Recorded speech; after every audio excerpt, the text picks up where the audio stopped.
I'm Seamus McKee. It's my pleasure to welcome you to this event, which it's intended will focus a laser-like beam on the Department of Finance review of business rates.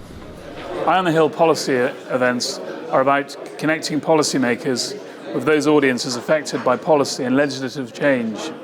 Chambré Public Affairs is an agency with a focus on government relations and public policy. We're about ensuring that good ideas are heard by policymakers and implemented.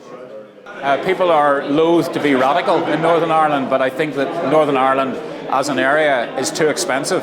So we need to find different means and different people to raise the money that we desperately need for public services, including council services. I think the ideal outcome would be that we have a system that has an ability to flex and a system that widens the tax burden and therefore stops the business rate system from being a disincentive to jobs, to growth and to investment here in Northern Ireland. But the fact remains that the principle of equity and fairness needs to be the overriding principle for this review.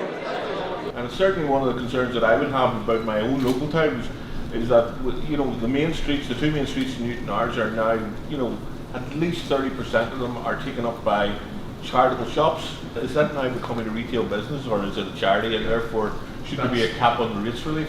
And I don't know how you cap the expansion. We don't live in a totalitarian state where you can say we won't have any charity shops. They aren't businesses. They aren't for profit. The important benefit that is given by the state to charity is the tax benefit. I think charities see this as the thin end of the wedge in terms of if rating policy was changed in terms of our exemptions. I think the other thing is that we're something of a red herring.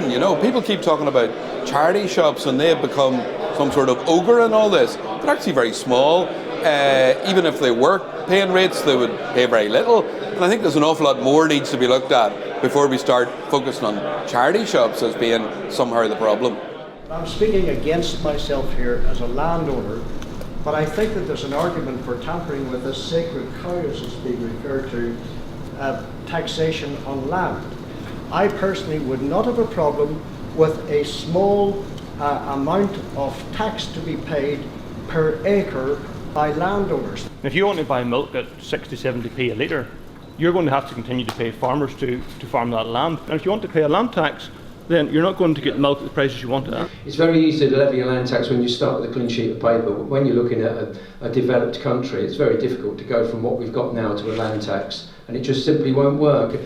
I think some of the issues that cropped up today around policy are quite key to the future, particularly around small businesses and the future of small business rate relief. Well, it's a real opportunity for the stakeholders to actually express their views to leading officials.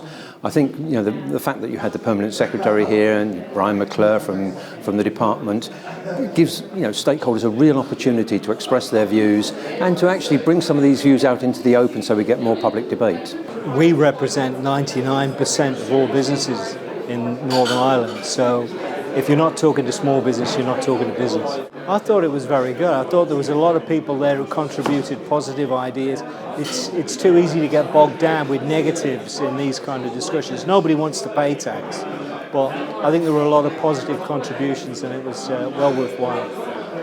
This consultation process is one where we want to hear as many views as possible from people.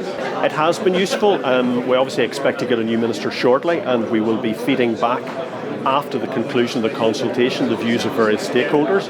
Today has also been useful in that it has allowed different stakeholders to hear the views of others who may not necessarily agree with their viewpoint, and in that way we've stimulated a good debate which has maybe helped to inform people about the issues and challenges that we face.